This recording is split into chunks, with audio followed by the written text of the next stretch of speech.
Энд бүхэн Сома Казуягих 18 настай оюутан залуу. Энэ ертөнцид дуудагдсан үеэс эхэллээ. Түүнийг ирэхээс өмнө Эльфридийн улс ямар ч хот төлөвлөлтгүйгээр газраад хэлсэн эмх замбраагүй замтай байлаа. Сома ирмэгцээл хотын замыг засаж хотын дэд бүтцийг шийдэж эхэлсэн. Мөн усны судал үүсгэж хотын өн үзэмжийг ч нэмсэн.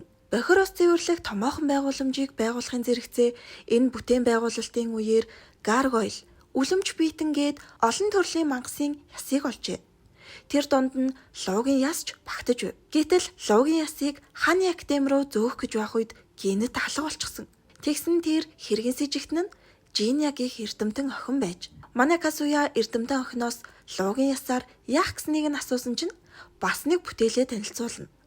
Бүтээлийнх нь нэр Михадра. Луугийн ясан дээр элдв төрлийн мангасын материал болон цамхгаас олдсон нууцлаг зүйлсийг ашиглан бүтээсэн оньсон луу. Үүнийг амьд биетийн хөдөлгөөнийг судлах гэж туршилтаар хийсэн гин. Ариун луугийн холбоо түүний тарьсан хэргийг мэдчихвэл олон улсад хүртэл асуудал үүснэ. Тэгсэн Жиня бол хэв нэг тийм үл гэж байна. Казуя чимээгүйхэн гүнжид хандан эргэж очихороо ариун луугийн холбоо руу уучлалт гуйж захидал бичиж гэдэг. Казуя эд зүйл хөдөлгөх өөрийн шидээг ашиглан Жиньягийн бүтээлийг хөдөлгөж үзлээ. Манай хүн энэ чадвартаа Living Poltergeist гэдэг нэр өгсөн. Тэгээд Михадра бүтээлийг нь улсын онц нууц болгоод ариун луугийн холбооноос хариу ирэх хүртэл хадгалахаар болно. Харин Жиньяд зориулан улсын судалгааны газар бэлтэж өгөхөөр болов. Гэхдээ судалгааныхаа зардлын 10%-ийг өөрөө гаргаарай гин. Жиньягийн судалгааны зардлыг өдий хүртэл торгон цэргийн ахмад гаргаж иржээ. Манай Эльфридийн улсын Амидониад барьж өгсөн гүүрийг нурааж шидийн чулууны нэвтрүүлэг цацалтыг зогсоон Амидоны улс эргээд хатууд иглэмдээ орчихож. Бас хүнсний хомсдол дахин өсөж хүн ард нь өлсөх болжээ. Ард түмэн нь Сома хаан дахиад манай улсыг эзлэхгүй юм байх таа гэж хүртэл ярина. Энэ мэд 100 яриа газар авч байгааг албатууд нь хаандаа очиж хэлж байна. Яг энэ үеэр бас нэг албат нь орж ирээд бослог гарч ихэснийг хэлдэг.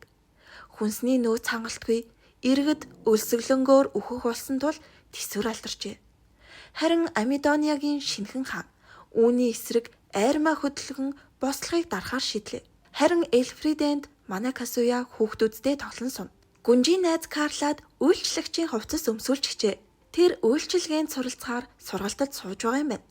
Тэгсэн тэр сургалт нь хатуу арга барил ашигладаг ба шидийн хүчингээс нь ташуур ашиглан ташуурддаг гин. Нөгөө амар тултаад байсан дайчин Карла ордны үйлчлэгчээс айдаг болчихжээ. Казуяд Амидониагийн бослогын талаар хэлтгэж байна. Иргэдийн бослогыг нилээд харгасаар дарсан гин. Тэгээд Амидониагийн иргэдийн төлөөлөгч Эльфридийн улс руу захиа ирүүлжээ. Үүнд нь Амидониагийн нийслэл Ван хотын иргэд Эльфридийн улсаас нэмэлт хүч хүсэж байна гэж бичсэн байв. Казуя хүсэлтийнхэн дагуу нэмэлт хүч илгээхээр болно. Нөгөө талд Амидониагийн хаан улсынх нь иргэд Сома Казуягих өөр улсын хааныг дагаж байгаад бухимдаад сууж идэг. Бослого бүр хааны эсрэг болох хүртлээр томорчээ. Иргэдээс гадна язгууртнууд хүртэл нэгдэж эхэлсэн байв. Тэгээд бослохоос зүгтсэн Амидониагийн хаан Юдиус цөөн тооны цэргүүдээ дагуулan эзэнт гүрнийг зоржээ. Казуя үүнийг төлөвлөж байсан ч гэлээ хэд амжилттай болоод байгаа юм шүү гэдэг. Казуя болон ерөнхий сайд нар үүний ард хэн нэгэн байна гэж тооцоолно. Ингээд хаанан зогтсон Амидоны улс нэг хэсэг эзэнгүй боллоо. Үүнийг ашиглах гэсэн хойд бүсийн Лунария ариун хааны улс өмнөдийн түргийс улсууд хөдөлж эхэлнэ. Харин барууны хөлсний цэргийн улс болох Зэм төвийг баримталдаг тул эзлэн төрөмгийлэхээр хөдлөөгүй ч нөгөө хоёр улс руугаа хөлсний цэргүүдээ явуулж байв. Лунария ариун хааны улс нь сарны дайг нь Лунариаг шүтдэг шашинтай. Хамт лам нь улсаа удирддаг. Тэдний улс сүсэгтэн нараа хамгаалах нэрээр Амидониагийн хил дээр цэргээ барьлуулжээ. Харин түргийс улс нь цас мөсний орон. Тэр тусмаа өмнөд хагас нь жилийн талд цас мөсөнд дарагдсан байдаг. Цасгүй газар бол тэдний мөрөөдөл. Одоогийн Амидониас сул дорой байгаа. Азар түргийс улсын дайралтыг өмнөд хэсгийн цайз Нербагийн эзэн туршлагатай жанжин Херманы ачаар зогсоогоод байна. Гэвч хэр удаанд хэсэг нь тодорхойгүй. Хаан нь зүгтсэн Амидониа мөхөхөд орцжээ. Херман гих генерал мөн Амидониагийн сангийн сайд нар Амидониаг Эльфридэнтэй нэгтгэх хүсэлт гаргажээ. Гэвч Амидониаг улстайгаа нэгтгэх нь эрсдэл дагуулна. Ашигтай тал нь хүн ам нэмэгдэх. Өөрөөр хэлбэл ирээдүйд улсын хүч томорно гэсэн үг. Бас Амидониад эрдэс баялаг их болохоор ашигтай. Харин эрсдэл нь хүнсний асуудал. Бас саяхныг хүртэл дайнтай байсан нь ч асуудал. Нэмээд Амидониа улсаас авах ёстой дайны нөхөн олгорыг авах боломжгүй болно. Мөн Амидониагаас болоод цагаач нар Эльфридэн улсыг зорих нь нэмэгдэнэ. Гэсэн ч Касуя Амидониа улсыг нэгтгэхийг зөвшөөрлөө. Иксэл гүнгийн усан цэргүүдийг Түргис улсын хил рүү хөдөлгөн бэлэн байдалд шилжүүлнэ. Ингээд Амидониа улс Эльфридэн улсад аль биесээр нэгтлээ.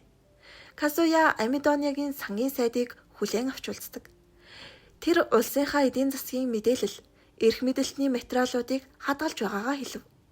Касуя харин түүнд талархснаа илэрхийлээд өөрт нь зүтгэх бодол байна уу гэж шуудхан асуув. Тэгээд түүнийг Эльфридэн улсын сангийн сайдаар томилдог. Амидониа улс чинээлэг биш ч цэргийн зардал ихтэй байсан. Харин тийм улсыг эдийн засгийн уналтад оруулаагүй түүний зүтгэлийг үнэлэх хэрэгтэй гэнэ.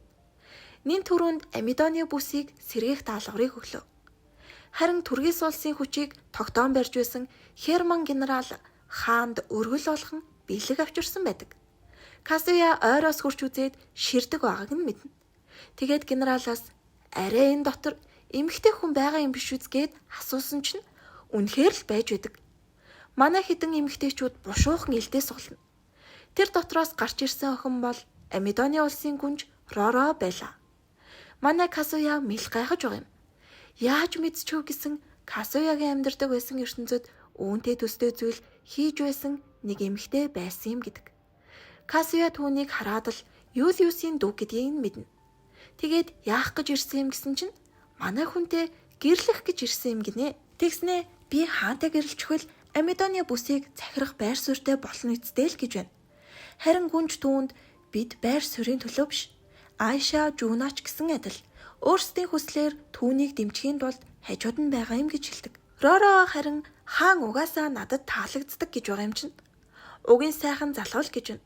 Тэгээд хааны ашигладаг талстыг сурталчилгаанд ашиглаж мөнгө олох боломжтой гэж ярихыг нь сонсоод манай хүнд ч таалагдана.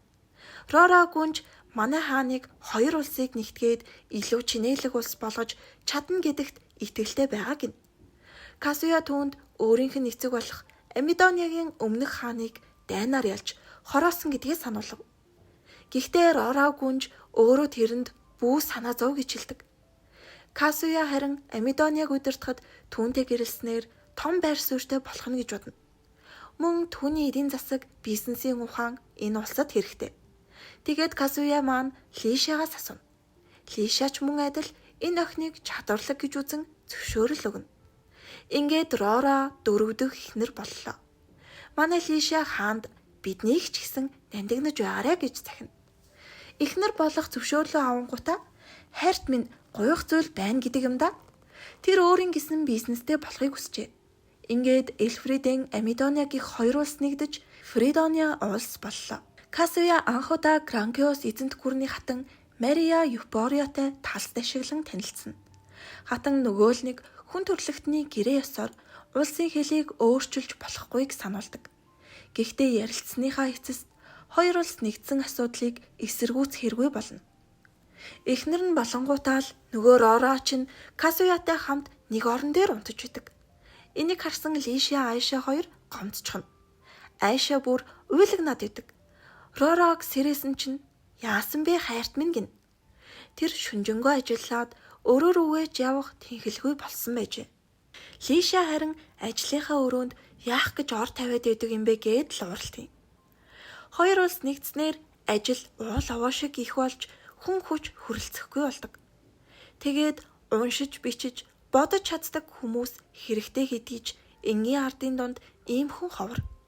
Касуяд нэг санаа төрнө. Тэр язгууртан болон цэргийн язгууртны тушаал дэвших хэмжүүрийг өөрчилдөг.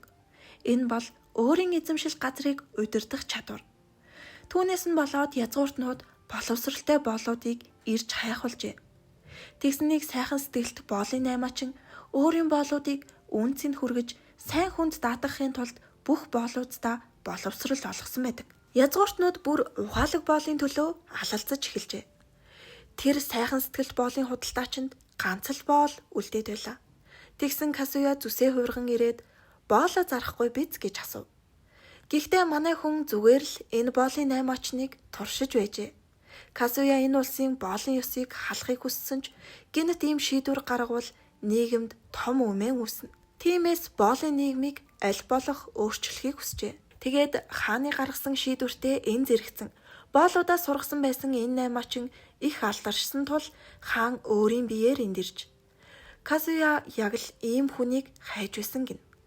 Тэгээд энэ 8 очныг боолыг мэрэгшүүлэх газрын анхны захирал болгохоор шийднэ. Энэ хүрээд энэ удаагийн бичлэг маань дуслаа. Хэрв аним маань таалагдсан бол лайк болон сабадарч сувгаад имжээрэй. Тэгвэл дараагийн бичлэг нь хурдан орно штэ хөөрхнүүдээ.